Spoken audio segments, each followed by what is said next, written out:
বৃদ্ধি হ'ব নিশ্চয় নিশ্চয় আমি এতিয়া প্ৰথমবাৰৰ কাৰণে যিহেতু এইটো প্ৰথমবাৰ তেখেতসকলে এইটো এটা আয়োজন কৰিছে প্ৰথমবাৰৰ কাৰণে আমি ৭৫ জন লৈছোঁ ইয়াতেতো মানে আমাৰ ৰেজিষ্ট্ৰেশ্যনটো বহুত হৈছিলে ইয়াতে আমাৰ ৰেজিষ্ট্ৰেশ্যন ৬১৭ জনে দিছিলে তাৰ ভিতৰত আমি দেখিছিলোঁ যে ৩২৬ জনে ইয়াতে পৰীক্ষাটো দিছিলে অফলাইন পৰীক্ষাটো যিটো আপোনাৰ 7টা চেণ্টাৰত হৈছিলে 7খন ডিষ্ট্ৰিক্টত যাৰ পৰিক্ৰমে আমি দেখিছোঁ ধুবুৰীত হৈছিলে বঙাইগাঁৱত হৈছিলে দুধনৈত হৈছিলে দেন আমাৰ মঙলদৈত হৈছে গুৱাহাটীত ধুনীয়া চেণ্টাৰ এটা হৈছিলে আমাৰ আমি ইমান ষ্টুডেণ্ট আমাৰ গুৱাহাটীত আহিছিলে যে আমি এটা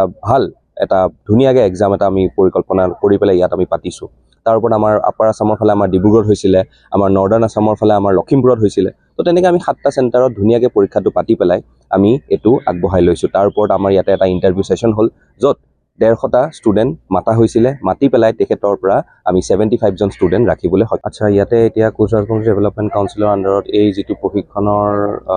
চেষ্টা চলাইছে আমাৰ চেয়াৰমেন ছাৰ আছে ইয়াতে আৰু তাৰ লগত তেখেতসকলৰ যিমানখিনি বিষয়ববীয়া আছে তেখেতসকলে এই 1 বছৰীয়া ৰেচিডেঞ্চিয়েল প্ৰগ্ৰাম এটা আৰম্ভ কৰিছে ইয়াতে গুৱাহাটীত এইটো এটা বিনামূলীয়া প্ৰশিক্ষণ হয় য'ত আমি এটা ৰেচিডেঞ্চিয়েল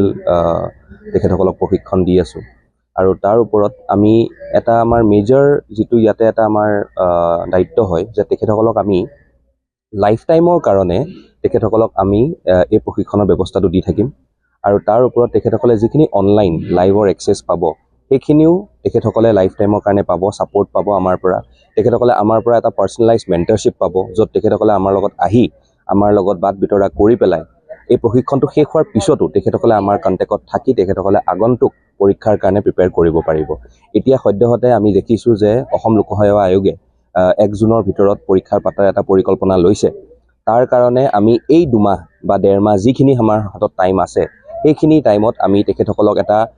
প্ৰশিক্ষণ দি দিনটোৰ ভাগত যদি আমি 5-6 ঘণ্টাকেও পাৰোঁ তেখেতসকলক ভালকৈ প্ৰশিক্ষণ দি আমাৰ যোগ্য প্ৰশিক্ষক আছে তো তেখেতসকলক আমি ছানডেও মাতি সোমাই আমি পাষ্ট ইয়াৰ কুৱেশ্যন ডিছকাছ কৰি মেলি তেখেতসকলক এনেকুৱা এটা এনভাইৰনমেণ্ট বনাই দিম যাতে তেখেতসকলে এই পৰীক্ষাটোৰ ভিতৰতে এই পৰীক্ষাত যিটো আগন্তুক পৰীক্ষা হ'বলৈ গৈ আছে অসম লোকসেৱা আয়োগৰ এই পৰীক্ষাটোতে তেখেতসকলে উত্তীৰ্ণ হয় আমাৰ চেয়াৰমেন ছাৰ হওক বা তেখেতসকলৰ বিষয়ববীয়া গোটেই